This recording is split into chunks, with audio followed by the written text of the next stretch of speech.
What is common ion effect? तो क्या है common ion effect?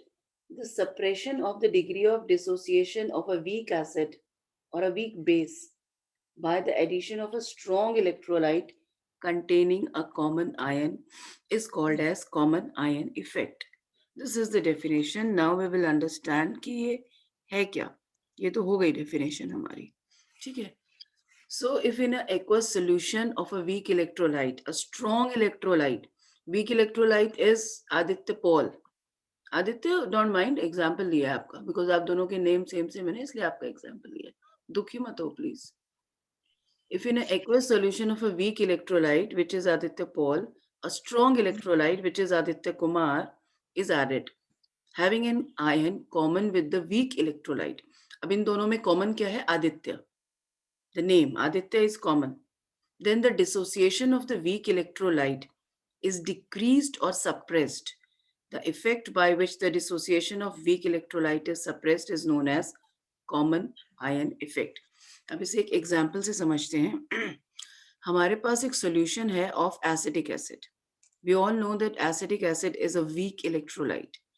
So when it will dissociate into acetate and hydrogen ion. ठीक है.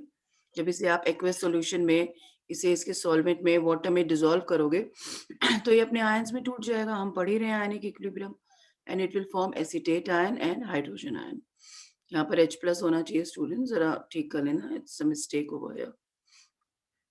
Then हमने उसी सॉल्यूशन में सोडियम एसीटेट मिला दिया, एक स्ट्रॉन्ग इलेक्ट्रोलाइट, वो भी डिसोसिएट हो गया in acetate ions and sodium ion. अब यहाँ पर अगर आप देखो तो ये दोनों जो हैं यहाँ पे कॉमन हो रहे हैं. एसिटिक एसिड ने भी एसीटेट आयन दिया और सोडियम एसीटेट ने, जो कि एक स्ट्रॉन्ग इलेक्ट्रोलाइट है, उसने भी एसीटेट आयन दिया. Obviously because acetic acid is a weak electrolyte, तो जो कंसंट्रेशन होगी एसीटेट आयन की वो यहाँ पे बहुत कम होगी क्योंकि वो बहुत कम डिसोसिएट होगा, वो वीक इलेक्ट्रोलाइट है. बट हमने बोला है कि जो स्ट्रॉन्ग इलेक्ट्रोलाइट है वो क्या होते हैं, वो ज्यादा डिसोसिएट होते हैं. जब वो काफी डिसोसिएट हो चुके होते हैं, यानी इक्वेशन हमारी अप्रोक्सीमेटली रिएक्शन कंप्लीट होने वाली होती है, तब उनमें इक्विलिब्रियम आता है. तो इट मींस यहाँ पर जो एसिटिक एसिड की एसीटेट आयंस की कंसंट्रेशन है, that is much more than this. Clear? तो ये अब क्या होगा सॉल्यूशन में, इसकी कंसंट्रेशन को हम, अब क्या होगा जब इसकी कंसंट्रेशन बढ़ गई सॉल्यूशन में, तो according to Le Chatelier's effect, if the concentration of products will increase, then what will happen? The reaction will go backward, है ना? Backward जाएगी ना reaction. तो backward जाने से क्या होगा? हमने ये ऐड किया है, बेसिकली हमारा रिएक्शन इसका चल रहा था, हमने इसको ऐड कर दिया, जिसकी वजह से सॉल्यूशन में एसीटेट आयन का कंसंट्रेशन बढ़ गया, यानी कि प्रोडक्ट का कंसंट्रेशन बढ़ गया. तो ये रिएक्शन जो है बैकवर्ड जाने लगेगी, जिससे कि एसीटेट आयन का कंसंट्रेशन जितना था और भी कम हो जाएगा, उससे हो जाएगा या नहीं हो जाएगा? It means the dissociation of acetic acid will decrease. पहले ही वो कम डिसोसिएट हो रहा था, लेकिन इसने उसे और डिसोसिएट कर दिया. मतलब पहले ही आदित्य जो था, आदित्य पॉल परेशान था, ठीक है, कि उसके जो है बिजनेस में लॉस चल रहा है. उधर से आदित्य कुमार ने आज उसकी इंसल्ट करा दी, तो उसे और गुस्सा आ गया. अब वो और ज्यादा परेशान है, और ज्यादा डिप्रेस हो गया, डिप्रेशन का लेवल बढ़ गया, है ना? तो ऐसे ही यहाँ पर क्या होगा, पहले ही इसका डिसोसिएशन कम हो रहा था, उधर से इसने अपनी कंसंट्रेशन को बढ़ाकर रिएक्शन को बैकवर्ड कर दिया, तो उससे इसका डिसोसिएशन और भी ज्यादा कम हो जाएगा. And because this is happening due to this common ion, that is why it is called as common ion effect. Clear to everyone? Because बहुत सारे क्वेश्चंस आपको इसके ऊपर आएंगे, तो आपको ये समझना बहुत जरूरी है. अब देखो ये क्वेश्चन है आपका, जिसे हम दो तरीकों से करेंगे. There are two parts of this question. The question is find the solubility of barium sulfate. उसके लिए KSP is given to us, which is KSP is what? Solubility product, which is 10 to the power minus 4 in water. Now what we have to calculate? We have to calculate the solubility of barium sulfate in water and in 0.2 m barium nitrate solution. मतलब वो क्या कह रहा है कि barium sulphate को, जिसका की solubility product 10 to the power -4 है, हमने पहले वाटर में डिसॉल्व करा और उसके बाद बेरियम नाइट्रेट के सॉल्यूशन में डिसॉल्व करा।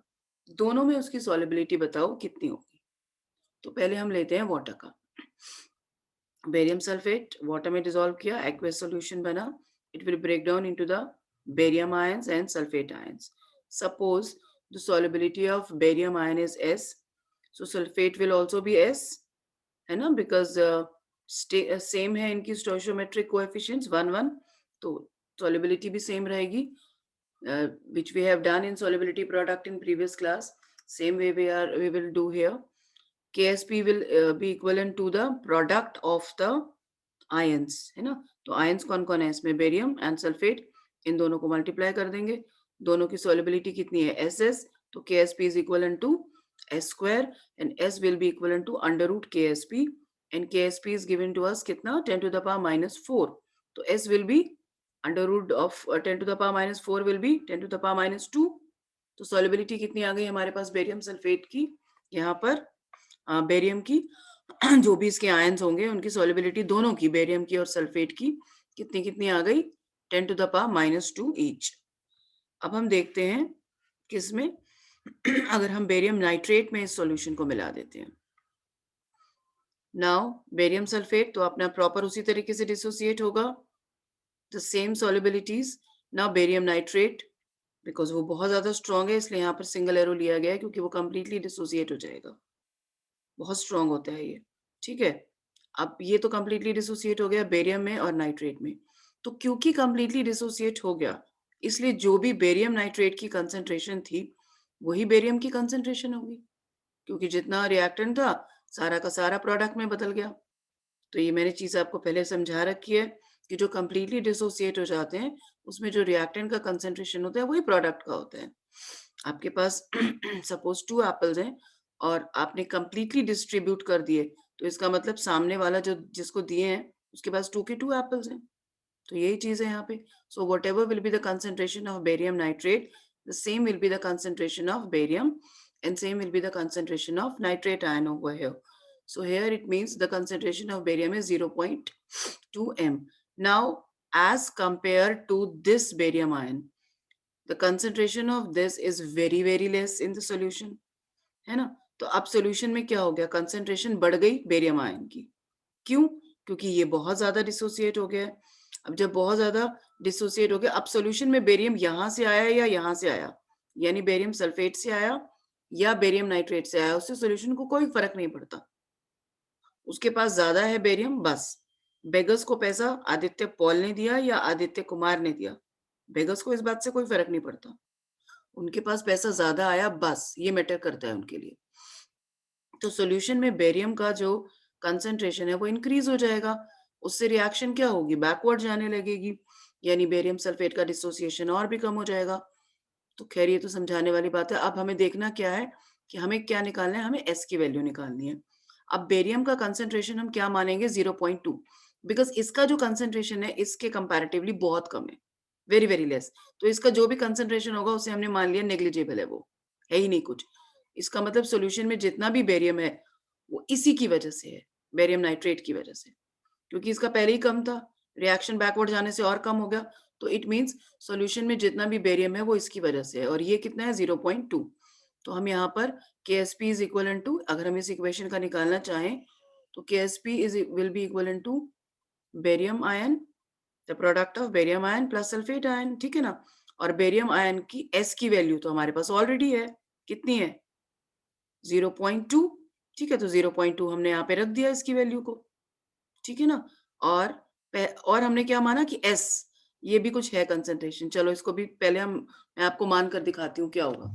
हमने मान लिया कि बेरियम की कंसंट्रेशन है S प्लस 0.2, S इसकी और 0.2 इसकी, और सल्फेट की कंसंट्रेशन कितनी है, सिर्फ S। तो हमारा ये इक्वेशन बनेगा 10 to the power -4 is equivalent to S plus 0.2 multiplied by S1। S.0.2 किसका है, बेरियम का, और ये S1 किसका है, सल्फेट का। ऐसे ही तो निकालते हैं ना सॉल्युबिलिटी प्रोडक्ट। तो यहाँ पर वैल्यू कितनी हो जानी चाहिए, भी कॉम्प्लिकेटेड हो जाएगा रिएक्शन बहुत हमारा। तो इसे कॉम्प्लिकेशन से बचाने के लिए हमने ये बोला, अरे ये कंसंट्रेशन तो बहुत कम है, ना के बराबर, तो इसे हटा दो यहाँ से, इसे कुछ मानो ही नहीं। जब इसे कुछ नहीं मानेंगे तो हम क्या मानेंगे कि 0.2 है ये, है ना, सिर्फ 0.2। तो इफ इट इज ओनली 0.2 तो ये हमारा क्या आ गया, 0.2 S1। So S1 will be equal to 1/0.2 into 10⁻⁻4। Then S1 की वैल्यू कितनी आ जाएगी, 5 इंटू 10⁻⁻4। तो यहाँ पर आप देखो कंसेंट्रेशन कितनी है हमारी बेरियम और सल्फेट आयन की, 5 इंटू 10⁻⁻4, जबकि बेरियम सल्फेट को जब हमने वाटर में डिसॉल्व किया था तब कंसेंट्रेशन कितनी थी, 10⁻²। 10⁻² से 10⁻⁴ हो गई है। तो कंसेंट्रेशन को क्या हुआ बेरियम और सल्फेट की, इंक्रीज हुई या डिक्रीज हुई?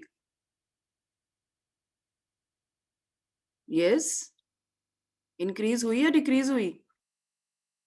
10⁻² is a bigger number or 4 is a bigger number? Ma'am 4। 4 is a bigger number। कौन बोला ये?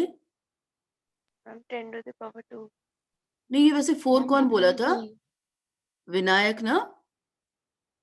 विनायक मैथ्स है। नो मैम, नो मैम, कौन बोला था? सुधांश?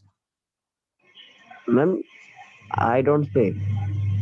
ओके, सो खैर आप लोग काफी इंटेलिजेंट हैं, बट जब हमने पढ़ा था तो नेगेटिव में ऐसा होता था कि जितनी बिगर वैल्यूज होती थी उतनी छोटा माना जाता था उनको। हो सकता है आजकल रूल्स बदल गए हों। सो 10⁻² is a bigger value than 10⁻⁻4। It means barium sulphate को जब हमने वाटर में डिसॉल्व किया तो उसके आयंस की कंसंट्रेशन ज्यादा थी, जबकि जब हमने इसे बेरियम नाइट्रेट में डिसॉल्व किया तो उसके आयंस की कंसंट्रेशन डिक्रीज हो गई। Why? Due to common ion effect. So this is the common ion effect.